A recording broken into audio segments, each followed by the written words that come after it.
பகவான் கிட்ட முழுசா சரணடைஞ்சிடணும். பகவான் கிட்ட யோசிக்கவே கூடாது, முழுசா சரணடையணும். குந்திய பத்தி ஒரு சின்ன கதை பார்க்கலாம். ஜெய் ஸ்ரீராம், ஜெய் ஸ்ரீராம். ராதே கிருஷ்ண, ராதே கிருஷ்ண, ராதே கிருஷ்ணா. வனவாசத்துல இருந்த போது கொஞ்ச நாளைக்கு குந்தியும் பஞ்சபாண்டவர்களோட காட்டிலே இருந்தா. அப்ப ஒரு நாளைக்கு ஏகாதசி. ரொம்ப நாளாச்சு கிருஷ்ணர் வரவே இல்லை.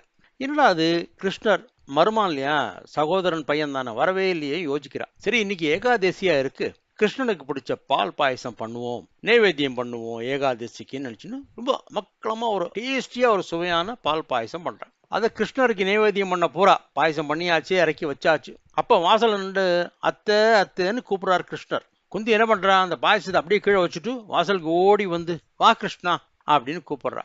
கிருஷ்ணர் சொல்றார், அத்தை நீ என்ன நினைச்சு பாயசம் வச்ச, நீ வச்ச உடனே நான் வந்துட்டேன். அது பாயசத்துக்கு மேல உன்னோட அன்பு தான் என்னை இவ்வளவு தூரம் இழுத்துன்னு வந்துடுத்து அப்படிங்கிறார் கிருஷ்ணர். உனக்காக பண்ண பால் பாயசத்தை எடுத்துன்னு வரேன் கிருஷ்ணான்னு உள்ள ஓடுறா அத்தை. அப்ப குந்திட்ட கேட்கிறார் கிருஷ்ணர், அத்தை எல்லாரும் எங்க இருக்கா அப்படிங்கிறா. எல்லாரும் அவ வேலைக்கு போயிட்டாப்பா, அரண்மனையில இருக்க வேண்டிய ராஜகுமாரெல்லாம் காட்டுல இருக்கா அப்படிங்கிறா. வருத்தப்பட்டுன்னு சொல்றா. இப்ப அவர் சொல்றார், அத்தை கவலைப்படாத, இன்னும் கொஞ்ச நாள் தான் எல்லாம் சரியாயிடும் அப்படிங்கிறார். எல்லாம் நிலைமை மாறும், இந்த காலமும் கடந்து போகும் அப்படிங்கிறார். குந்தி தேவி சொல்றா, எங்களோட கர்ம வினைப்பா, அதான் நாங்க அனுபவிக்கிறோம். இப்ப நீ எங்களோட இருக்கிறதே எங்களுக்கு அரண்மனை வாழ்க்கை போல இருக்கிறது, இன்னும் சந்தோஷமா இருக்கும் அப்படிங்கிறா. ஐயோ, இதோ பேசி பேசி மறந்துட்டேனே, உனக்கு பாயசம் இன்னும் கொண்டு வரலையே, இதோ ஒரு நிமிஷம் அப்படின்னு சமயக்கட்டுக்குள்ள போறா. கிருஷ்ணர் வந்து அந்த வெளியில உட்காந்துருக்காரு.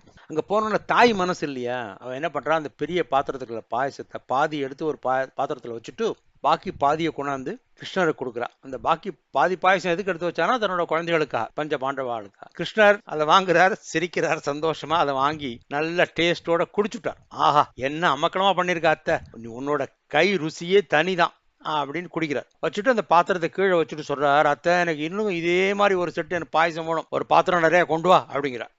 தாய் மனசு ஆர்டினரி ஹியூமன் பீயிங் தானே. ஐயோ, என்னடா நம்ம சாதாரண மனுஷன் நம்ம எடுத்து வச்சிருக்கோம், இப்ப இந்த கிருஷ்ணர் கேட்கறான்னு நம்ம என்ன பண்றது, கொடுத்தா நம்ம குழந்தைகளுக்கு இல்லாம போயிடுமே, பாயசமே இருக்காதுன்னு நினைச்சுட்டே போய் இந்த இன்னொரு பாத்திரத்துக்கு பாயசத்தையும் கொண்டு வந்து கிருஷ்ணர்கிட்ட கொடுக்குறா. அதை வாங்கிட்ட கிருஷ்ணர் குடு குடு குடு குடுன்னு வாங்கி கிடு கிடு கிடுன்னு குடிச்சுட்டார். குடிச்சு முடிச்சுட்டு அப்பா ரொம்ப திருப்தியாச்சு அப்படின்னுட்டு பாக்கிய நிறைய விஷயங்கள்லாம் பேசிட்டு இருக்கா. யாரு, அத்தையும் மருமானம், குந்தியும் கிருஷ்ணரும். குந்தி மனசுக்குள்ள ஓடிட்டு இருக்கு, ஐயோ குழந்தைகளுக்கு உள்ள எல்லா பாத்திரத்தையும் உள்ள பாயசத்தை எல்லாத்தையும் கொடுத்துட்டோமே, குழந்தைகளுக்கு இப்ப என்ன பண்றது, அதரி தர்மர்லேருந்து சகாதேவன் வரைக்கும் திரௌபதிக்கும் என்ன பண்றதுன்னு யோசிக்கிறா. ஒரு துளி கூட பாயசம் வைக்காம கிருஷ்ணனுக்கு கொடுத்துட்டோமே அப்படி யோசிக்கிற போதே கிருஷ்ணர்கிட்ட மனசுல வேண்டிக்கிறா. எப்ப கிருஷ்ணர் கிளம்பிட்டார் அப்ப மனசுல வேண்டிக்கிறா, கிருஷ்ணா நான் அதான் தப்பு பண்ணிட்டேன், நீ இப்படி கேட்டு வாங்கி எல்லாத்தையும் குடிச்சுட்டியே, இப்ப என் குழந்தைகளுக்கு ஒண்ணுமே இல்லாம போயிடுச்சு, துளி கூட பிரசாதம் இல்லையே நீ குடிச்சு வச்சது அப்படின்னு வேண்டிக்கிறா. அப்ப மேலேருந்து ஒரு அசரீரி வருது, குந்தியத்தை எனக்கு பிடிக்கணும்னு தானே பாயசம் பண்ணின நீ, அதனால நான் அத்தனை பாயசத்தை குடிச்சுட்டேன், அதுக்காக நான் என்னோட சேர்ந்த 7 பேரை விட்டுடுவேனா? யார் 7 பேரு? பஞ்ச பாண்டவா, திரௌபதி, குந்தி. உள்ள போய் பாரு, நான் சாப்பிட்ட அதே பாத்திரத்திலையும் தனியா பீமனுக்காகவும் இது வச்சிருக்கேன், பாயசம் வச்சிருக்காங்க, இதுவும் நான் பண்ணினதுதான் அப்படின்னு கிருஷ்ணனோட குரல் கேட்கறது. இதை கேட்டோன்னு ஹால்ல இருந்து ஓடுறா. அவளுக்குன்னு ஒரு ஹால் மாதிரி இருக்கும் இல்லையா அந்த குடிசையில, அங்கேருந்து சமயக்கட்டுக்குள்ள ஓடுறா. அங்க போய் பார்த்தா 2 பாத்திரத்துல நிறைய நிறைய நிறைய நிறைய பாயசம் இருக்கு, அதே பால் பாயசம். ஒண்ணு வந்து இவன் 6 பேருக்கு, இன்னொன்னு பீமனுக்கு. இதை பார்த்த உடனே அந்த அசரீர் கேட்ட உடனே குந்தி தேவி கண்ணிலேருந்து ஆனந்த கண்ணீர் கொட்டுறது. பகவானே, நான் ஒரு சாதாரண மனுஷியா உங்கள்கிட்ட பாயசத்தை கொடுக்காம மறைச்சு வச்சேன், என்னை மன்னிச்சுடு அப்படின்னு அங்க பாயசத்தை எடுத்து பஞ்சபாண்டவாளுக்கு கொடுக்குறா. பீமனுக்கு ரொம்ப சந்தோஷம், ஒரு தனி அண்டா பாயசம் அவனுக்கு கிடைச்சது, அவன் ருசிச்சு சாப்பிட்றான்.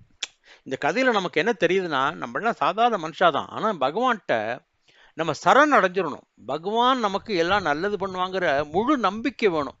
ஆகுமோ ஆகாதோங்கிற அந்த டவுட்டே இருக்கக்கூடாது, சந்தேகமே வரப்படாது. பகவான்கிட்ட பூர்ண சரணாகதி அடைஞ்சிடணும். பூர்ண சரணாகதி அடைஞ்சிட்டா கடவுள் நம்மளை காப்பாத்துவாருங்கிற நம்பிக்கையோட நம்ம வாழ்க்கைய முன்னாடி இன்னும் நல்லா நகர்த்தின்னு போகலாம். எல்லாருக்கும் நல்லதே பண்ணுவோம், நல்லதே செய்வோம், கெட்டது நினைக்க வேண்டாம், கெட்டது பண்ண வேண்டாம். வெயில் காலம் வந்துடுத்து, வாசல்லையோ மாடியிலையோ ஒரு சின்ன கிண்ணத்துல தண்ணி ரொப்பி வைங்கோ, வர்ற பறவைகள்லாம் தண்ணி குடிக்கட்டும். மாடுகளுக்கு ஏதாவது வாங்கி போடுங்க, நாய்களுக்கு ஏதாவது வாங்கி போடுங்க சாப்பிட்றதுக்கு. நம்மளோட கூட இருக்கிறதெல்லாம் பராமரிக்கணும் இல்லையா? எல்லாரும் சந்தோஷமா இருப்போம். வாழ்க வளத்துடன் வலிமையுடன். ராதே கிருஷ்ண, ராதே கிருஷ்ண, ராதே கிருஷ்ணா.